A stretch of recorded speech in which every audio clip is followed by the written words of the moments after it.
kababayan at patuloy tayo sa pagpipintura para matapos na natin ngayong mapinturahan dito sa may sala para makapagkabit na po ako dito ng binil. So yan lang po mga kababayan at maraming salamat talaga sa palagi niyong pagsuporta sa PB Team Panday. Ayan. Thank you so much mga kababayan at God bless sa inyong lahat, sa mga taong laging nanonood nag-aabang ng aking mga video. Sa mga solid viewers ko po, maraming salamat po sa inyong lahat mga kababayan. Paki-comment na lang po dito sa comment section yung mga solid viewers natin para ma-shout out natin mga kababayan. So yun lang at manood kayo sa video ko ngayon kung paano tayo magpipintura.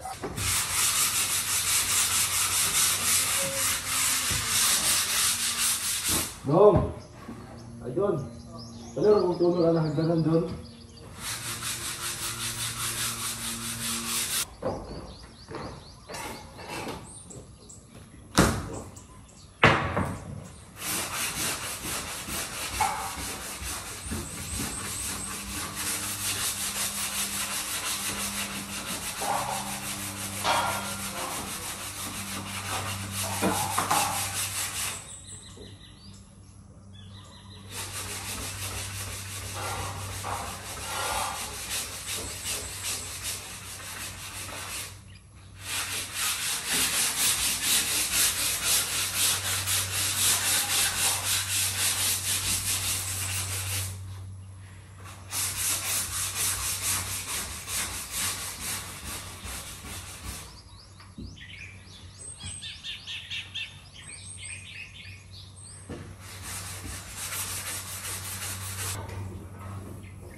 So yan mga kababayan, at napagpatong na po tayo ng pangalawa. So yan na po yung nangyayari niya, nawawala na po yung mga ano natin, minamasilya. Ayan, nawawala na po yung kulay niya. So kung hindi ko natapos yung dito na sa pinakataas, kailangan natin yan ng lagyan din. Yung hindi yung nakikita na ayan, at hindi na ako naglagay ng tape. So yan po yung ginawa ko. Wala na pong akong tape na nilagay sa mga G-molding.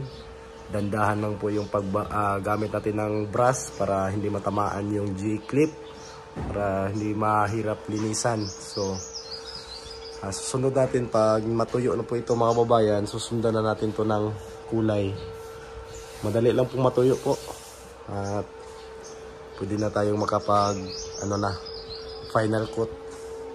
So dito si Bunjong malapit na din matapos sa ginagawa. Ayan, at dalawang piraso na lang yung ikakabit niya. 1/3. So baba tayo doon sa baba para makita natin yung ginawa nila Kultilipi, kasi si Bitoy at si John Lloyd wala. Kasi si Bitoy mga kababayan ay may nararamdaman na sakit, kasi kahapon sumakit na yung tagiliran niya. Ngayon daw grabe daw yung sakit, kaya hindi siya nakapag duty. So ayan, dito pinatag na para lumayo tayo no, di dapat tambakan na po ito dito para ma-floringan na yan. So dito tayo dadaan sa likod, kasi inaayos na yung mga poste na naging nusing doon sa loob. Pinapalitadahan ko para straight po siya mga kababayan. So yan dito.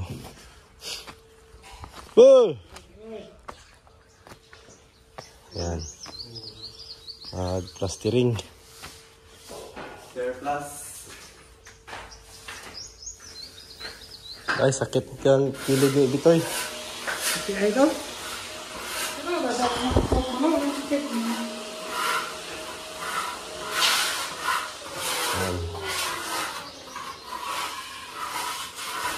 Pila yung plaster ko no?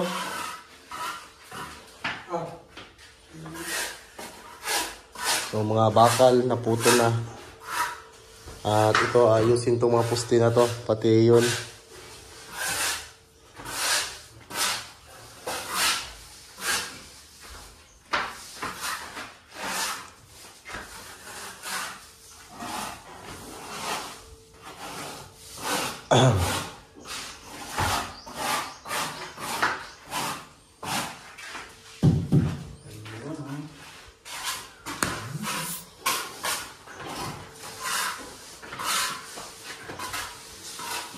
Araw, kami lang po ngayon dito. Hindi natin mapipilit pag ang katawan na po yung may nararamdaman. So balik tayo dito sa ating ginagawa. Ito yung gagawin, yung mga ano dyan, hindi natin nalagyan.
Magandang hapon mga babayan. So, update sa PB Team House, may ilaw na at nakabit na yung kuryente ng double light.